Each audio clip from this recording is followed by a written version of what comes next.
안녕하세요. 오늘 강의를 맡은 비번 선생님입니다. 오늘 볼 내용은 평면좌표의 두 점 사이 거리에 대해서 한번 알아봅시다. 두 점 사이 거리에서 이제 수직선 위에 있는 두 점을 알아보면 어떤 수직선 위에 A라는 점이 있고 B라는 점이 있다고 해볼게요. 그러면 A라는 점에 대해서 위치가 x1이고 B 위치는 x2라고 해보면 우리가 A랑 B 사이의 거리, 요 거리는 뭐냐? A와 B 사이 거리는 우리가 선분 AB의 길이랑 같게 되겠죠? 그럼 선분 AB의 길이는 뭐랑 같냐? 우리가 큰 쪽에서 작은 쪽으로 빼면 되니까 x2에서 x1을 빼는데 x2가 큰지 x1이 큰지 우리가 아직 모르니까 여기다 절대값을 씌워준대요. 왜 절대값을 씌워주냐? 거리라는 거는 항상 양수 개념이 튀어나오므로 우리가 거리라는 건 절대 음수가 될 수 없어요. 예를 들어 거리가 마이너스 10km다. 이거는 없어요. 그럼 거리가 항상 음수일 때 우리가 절대값을 씌워주게 되는데 절대값을 쓰면 우리가 x2를 먼저 빼든 x1을 먼저 빼든 사실상 값은 똑같이 나와요. 왜냐면 둘 다 어차피 양수기 때문에 그래요. 그러면 이제 수직선 다음에 이제 우리가 볼 건 이제 좌표 평면 위에 두 점 사이 거리인데 요게 이제 중요하게 되는데 x축이랑 y축이 있을 때 평면 위에 A라는 점이 있고 B라는 점이 이렇게 있다고 해볼게요. 그럼 A의 좌표는 x1, y1이라고 해보고 B의 좌표는 x2, y2라고 해보면 우리가 원하는 거는 여기 선분 AB 길이에요. 그럼 요 AB 길이는 어떻게 보냐? 바로 피타고라스 정리를 이용해서 우리가 구하게 되는데 피타고라스 정리에 의해서 어떻게 하냐? 우리가 요렇게 우리가 직각삼각형 하나 만들어주는 거예요. 그러면 우리가 요 길이는 어떻게 했냐? 여기가 지금 x1 좌표가 되고 여기는 x2 좌표가 되기 때문에 여기는 절대값 x2에서 x1을 뺀게 되겠네요. 그러면 여기는 어떻게 했냐? 여기는 지금 y1 여기는 y2가 되기 때문에 요 길이는 얼마가 되냐?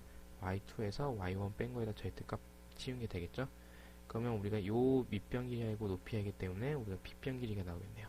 빗변 길이 우리가 선분 AB의 제곱은 어떻게 되냐면 절대값 x2 x1의 제곱 더하기 절대값 y2 y1의 제곱이 됩니다. 그러면 우리가 원하는 선분 AB의 길이 즉 두 점 사이 거리는 어떻게 되냐면 루트의 x2 x1의 제곱 x1은 먼저 빼도 상관없어요. 더하기 y2 빼기 y1의 제곱꼴로 되겠네요. 네, 됐죠? 그럼 예를 들어 보면 어떤 두 좌표가 A가 1,-3이고 B가 예를 들어 6,9라고 해보면 요 두 점 사이 거리 구하는 공식 A, B는 어떻게 나오냐? 루트에 이제 6에서 1을 빼면 5가 되겠죠? 그럼 6 빼기 1의 제곱 더하기 9에서 마이너스 3 빼면 플러스 3의 제곱이 돼서 얘를 계산해보면 루트 25 더하기 144가 되므로 13이 되겠네요. 이런 식으로 우리가 구할 수 있는 겁니다. 그럼 이제 알아봐야 할 거는 이제 삼각형 외심 내용이 나오는데 삼각형 외심은 왜 나오냐면 외심의 우리가 특징 때문에 나오게 돼요. 일단 외심이 뭔지 우리가 중학교 때 봤기 때문에 한번 살펴보면 외심이라는 거는 이제 세 변의 수직 이등선의 교점인데 쉽게 말해서는 우리가 왜 요 삼각형 어떤 삼각형에 접하는 원이 항상 하나가 존재하게 되는데 그 원의 중심이 바로 외심이 되게 돼요. 그럼 외심의 특징은 뭐냐? 각 꼭지점에 외심이다 딱 이으면 어떻게 되냐면 외접원의 반지름이기 때문에 이게 외접원이 되고 그럼 외접원의 반지름이 되기 때문에 전부 다 어떻게 되죠? 각 꼭지점으로부터 이르는 거리가 다 같게 되겠죠? 그래서 우리가 외심에서 알아봐야 할 거는 뭐냐면 각 꼭지점에서 외심까지 이르는 거리가 같다. 요 성질이 우리가 나중에 문제 쓸 때 나올 수 있어요. 그럼 예를 들어 삼각형 ABC가 주어져 있을 때 A 좌표가 예를 들어 1,3 B 좌표가 예를 들어 뭐 4,6 그 다음 여기가 10,15다 이렇게 주어져 있으면 요 놈의 우리가 외심 좌표를 구하여라 이렇게 돼 있어. 그럼 어떻게 구하냐? 외심 5를 우리가 두면 x, y라고 두면 우리가 어떤 성질 쓰냐? 외심의 성질에서 AO 길이랑 그 다음에 BO 길이랑 그리고 CO 길이가 모두 같다 해가지고 x, y를 구하는 문제가 나올 수 있어요. 그래서 외심이 뭔지 우리가 알아둡시다. 그럼 외심이 나오면 우리가 또 당연히 따라 나오는 건 내심도 나오겠죠?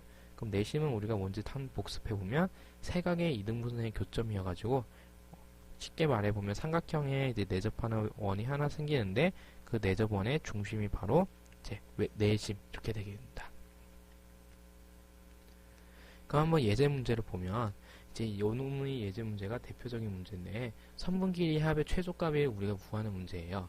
어떤 좌표 평면 위에 두 점이 이제 두 개 A, B가 있는데 A 좌표가 지금 2,2가 되고 그 다음에 B 좌표가 6,1이 있다고 해봅시다. 그러면 점 P라는 점이 X축에 이렇게 있는데 요 AP 더하기 BP의 우리가 최소값을 구하는 문제죠. 그럼 요런 문제는 항상 어떻게 하냐면 대칭을 이용하는 거예요. 대칭을 어떻게 이용하냐? 우리가 원하는 건 AP 더하기 이제 BP 길이잖아요. 근데 요거는 구하기 힘드니까 어떻게 하냐? 요 B점을 X축에 대해서 대칭 이동시키는 거예요. 그럼 대칭 이동시키면 어떻게 했냐? 이렇게 움직이면서 요 놈이 B'이라고 해보면 6,-1이 되겠죠? 왜냐면 X좌표는 그대로인데 Y좌표만 마이너스로 바뀌니까요. 그러면 요 놈을 이제 어떻게 할 수 있냐면 요 삼각형이랑 그리고 반대쪽 대칭 이동시킨 삼각형의 합동이기 때문에 요 길이가 같게 돼요. 즉 우리가 구하고자 한 AP 더하기 BP는 뭐랑 같냐? AP 더하기 B'P랑 우리가 길이가 같게 되겠네요. 그럼 우리가 결국에는 뭐의 최소값 구하면 되냐면 얘의 최소값을 구하면 되겠죠? 그러면 얘의 최소값은 어떻게 구하냐면 그냥 바로 선분 A랑 B'을 바로 이어버리면 되겠네요. 그럼 얘는 가장 최소값이 어떻게 되냐면 선분 A, B'이 우리가 최소값이 되겠네요. 그러면 A, B' 우리가 길이는 어떻게 구하냐? 두 점 사이 거리 공식을 쓰면 즉 2,2랑 6,-1 사이의 거리를 구해보면 6 빼기 2의 제곱 더하기 그 다음에 마이너스 1 빼기 2의 제곱을 해보면 요 놈이 16 더하기 9가 돼서 5가 되겠네요. 즉 우리가 요 구하고자 하는 AP 더하기 BP의 길이의 최소값은 얼마가 됐나? 5 이렇게 된다고 알 수 있습니다.